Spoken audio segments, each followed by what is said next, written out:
Hello everyone, आज हम लोग एमएससी इनऑर्गेनिक केमिस्ट्री में मेटल पाई एसिड कॉम्प्लेक्स यूनिट के अंदर method of preparation of metal carbonates discuss करेंगे। ठीक है, तो फर्स्ट मेथड है by direct combination of metal with CO। तो इस मेथड में हम लोग क्या करेंगे, मेटल लेंगे, उसका डायरेक्ट कॉम्बिनेशन करा देंगे किसके साथ, कार्बोनिल के साथ। तो इसमें निकल लिया पहले, ठीक है, कार्बोनिल के साथ इसका डायरेक्ट कॉम्बिनेशन कराया कितने टेम्परेचर पर, 40 डिग्री सेल्सियस पर। तो क्या बन गया, टेट्रा कार्बोनिल निकल बन गया है। ठीक है, ऐसे ही हम लोग आयरन का कॉम्प्लेक्स भी प्रिपेयर कर सकते हैं। आयरन लिया, कार्बोनिल लिया, 200 डिग्री सेल्सियस, ठीक है, टेम्परेचर थोड़ा ज़्यादा लेना है यहाँ पर, और 100 ATM प्रेशर लेना है इसमें। ठीक है, तो इस केस में क्या था, रूम टेम्परेचर पर, ऑलमोस्ट रूम टेम्परेचर पर रिएक्शन हो रही थी और प्रेशर भी बहुत ही कम लिया था। ठीक है, इसमें ज़्यादा लेना है, तो इससे हमको क्या बन जाएगा, पेंटा कार्बोनिल आयरन। ठीक है, ऐसे ही कोबाल्ट का कॉम्प्लेक्स भी हम लोग प्रिपेयर कर सकते हैं। कोबाल्ट लिया, ठीक है, कोबाल्ट की रिएक्शन करा दी हमने कार्बोनिल के साथ, तो क्या बन गया, कोबाल्ट का कॉम्प्लेक्स फॉर्मेशन हो गया है। ठीक है, तो ये फर्स्ट मेथड है, जिस मेथड में हम लोग क्या करते हैं, कोई मेटल लेते हैं, उसका डायरेक्ट कॉम्बिनेशन करा देते हैं किसके साथ, कार्बोनिल के साथ। तो सेकंड मेथड है by carbonylating the metallic salt with CO in the presence of reducing agent. ठीक है, इस मेथड में हम लोग क्या करेंगे कि कोई दूसरा मेटल का कॉम्प्लेक्स लिया होगा, जैसे ये है, ठीक है, इसकी रिएक्शन हम लोग करा देंगे किसके साथ, कार्बोनिल के साथ करा देंगे। ठीक है, कोई रिड्यूसिंग एजेंट की प्रेजेंस में, तो रिड्यूसिंग एजेंट हम लोग ये ले सकते हैं। ठीक है, सबका सब थ्योरी ऊपर लिखा हुआ, अगर आपको ज़रूरत है तो इसकी। तो इससे क्या बन जा रहा है, मेटल कार्बोनिल बन जा रहा है। ठीक है, तो थर्ड मेथड है सिंथेसिस फ्रॉम मोनोमेरिक कार्बोनिल्स। ठीक है, मोनोमेरिक कार्बोनिल्स से हम लोग क्या कर सकते हैं, मेटल कार्बोनिल सिंथेसाइज कर सकते हैं। ठीक है, when iron pentacarbonyl is exposed to UV light it loses CO and forms Fe2CO9। ठीक है, तो हमने क्या लिया, एक मोनोमेरिक कार्बोनिल लिया। ठीक है, मोनोमेरिक कार्बोनिल हो गया, इसमें से हमने क्या किया, इसके हमने UV लाइट की प्रेजेंस में इसकी रिएक्शन करवाई।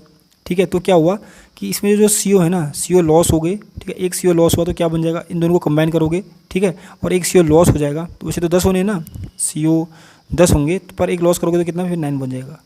ठीक है, और दूसरा भी ऐसे ही कर सकते हैं हम लोग, ये जो हमने लिया, ये कॉम्प्लेक्स लिया है, जिसको अगर हम इसको हीट करेंगे ना, तो क्या हुआ, फिर से मेटल कार्बोनिल्स बन जाएगा, लोअर वाला। ठीक है, अब थर्ड मेथड क्या है कि थर्ड मेथड में क्या कर सकते हैं, प्रिपरेशन ऑफ मोलिब्डेनम का जो कॉम्प्लेक्स है और जो टंगस्टन का कॉम्प्लेक्स है, इससे हम लोग कैसे प्रिपेयर कर सकते हैं, वो यहाँ पर है। इसकी रिएक्शन हमने क्या करनी है, मोलिब्डेनम क्लोराइड लेना है। ठीक है, मोलिब्डेनम का क्लोराइड का कॉम्प्लेक्स लेना है, ऐसे टंगस्टन का क्लोराइड का कॉम्प्लेक्स लेना है। ठीक है, इसकी रिएक्शन हमने क्या किया, हमने इसकी रिएक्शन कराई मेटल कार्बोनिल के साथ, तो क्या बन गया, अदर मेटल कार्बोनिल बन जा रहे हैं। ठीक है, तो ये कुछ मेथड्स थी जो एग्जाम में पूछी जाती है, तो आप लोगों को इसको याद करना है। तो अब हम लोग मेथड ऑफ प्रिपरेशन डिस्कस करने के बाद chemical properties of metal carbonates discuss करते हैं। ठीक है, जिसमें फर्स्ट मेथड सबसे फर्स्ट रिएक्शन हुआ है सब्स्टिट्यूशन रिएक्शन।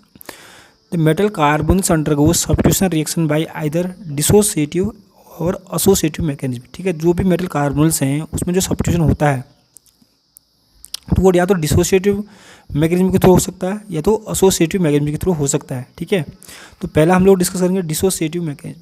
ठीक है, इसमें डिसोसिएटिव मैकेनिज्म मतलब क्या, पहले लिगेंड टूटेगा, ठीक है, फिर नया लिगेंड आएगा। ठीक है, तभी बोला डिसोसिएटिव मैकेनिज्म। अब ये जो डिसोसिएटिव मैकेनिज्म है ना, वो ऐसे ही कॉम्प्लेक्स देते हैं जो 18 इलेक्ट्रॉन रूल को फॉलो करते हैं। ठीक है, अगर इसकी बात करें हम लोग, तो ये जो है ना, 8 जो इलेक्ट्रॉन होते हैं, वैलेंस इलेक्ट्रॉन, वो होते हैं आयरन में, और एक कार्बोनिल 2 इलेक्ट्रॉन देता है, पर 5 है तो 5 गुणा 2 10 हो गया, 10 और 8 18, तो इसमें 18 इलेक्ट्रॉन है। ठीक है, इसमें ये भी 18 इलेक्ट्रॉन रूल को फॉलो कर रहा है, तो 18 इलेक्ट्रॉन इसमें भी है, इसमें भी है, तो इसमें डिसोसिएटिव मैकेनिज्म हो सकती है। ठीक है, तो पहले क्या करेंगे हम, पहले क्या किया हमने, यहाँ से देखो पहले डिसोसिएट करना पड़ेगा ना। अगर 18 इलेक्ट्रॉन है तो यहाँ से एक CO को निकालोगे, एक CO की जगह में कोई दूसरा लिगेंड जो रिप्लेसमेंट हो रहा है, जो सब्स्टिट्यूट कर रहा है, वो जुड़ेगा फिर। ठीक है, यहाँ से एक CO को बाहर किया तो कितने CO बचे, 4 ही बचे, और ये वाला नया आ गया है। ठीक है, फिर नेक्स्ट में क्या करना है, फिर से CO को रिप्लेस करोगे, एक CO को रिप्लेस करोगे तो 3 बच जाएंगे। अब यहाँ एक ये PPS3 और आ गया।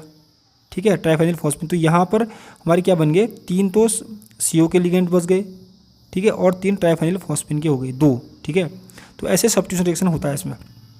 तो ऐसे ही ये टंगस्टन का कॉम्प्लेक्स है, इसमें भी पहले CO को बाहर करेंगे।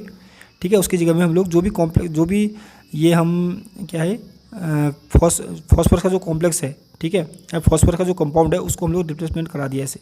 ठीक है। पर कभी भी याद रखना कि अगर हम PR3 के साथ रिएक्शन करवा रहे हैं तो कभी सिस प्लस ट्रांस का जो मिक्सर है वो बन जाता है, ठीक है। मैंने सिर्फ एक ही फॉर्म दिखा रखी है, ठीक है। और लास्ट में फिर से PR3 ने सब्स्टिट्यूट कर दिया किसको, ये CO को, तो 3 CO बच जाएंगे और 3 PR3 हो जाएंगे, ठीक है। तो जो दूसरी मैकेनिज्म है वो है एसोसिएटिव सब्स्टिट्यूशन। इसमें क्या होगा, पहले एसोसिएट होगा, मतलब पहले जुड़ेगा लिगेंड, ठीक है। डिसोसिएट में क्या होता है, पहले एक लिगेंड डिसोसिएट मतलब टूटता है, दूसरा लिगेंड तब आता है, क्योंकि ये एसोसिएटिव सब्स्टिट्यूशन है। देखो एसोसिएट मतलब कुछ जुड़ेगा, अगर तभी जुड़ सकता है जब उसमें कोई ऑर्बिटल खाली हो या जब इलेक्ट्रॉन की कमी हो तब तो जुड़ सकता है कोई। तो ये याद रखना है, कभी भी एसोसिएटिव सब्स्टिट्यूशन, एसोसिएटिव जो मैकेनिज्म है वैसे कॉम्प्लेक्स में होती है जिसमें इलेक्ट्रॉन 18 से कम होंगे, जैसे 17 हो 16 हो, ठीक है। तो इसमें क्या होगा, पहले ही ये जुड़ जाएगा, जुड़ गया ना। देखो जैसे ये जुड़ा तो जो एक लिगेंड होता है उसके बाद 2 इलेक्ट्रॉन होते हैं, तो 2 इलेक्ट्रॉन, अभी इसमें 17 थे, 2 इलेक्ट्रॉन ये लगा तो कितने हो जाएंगे, 19 हो जाएंगे, ठीक है। फिर क्या होगा, फिर यहाँ से रिप्लेसमेंट होगा, फिर CO निकलेगा, ठीक है। फिर CO, क्योंकि CO निकलेगा तो 2 इलेक्ट्रॉन भी अपने साथ लेगा, तो फिर 17 हो जाएगा, ठीक है। तो ये याद रखना है कि एसोसिएटिव जो मैकेनिज्म है वो 18 इलेक्ट्रॉन से कम इलेक्ट्रॉन वाला कॉम्प्लेक्स फॉलो करेगा, ठीक है।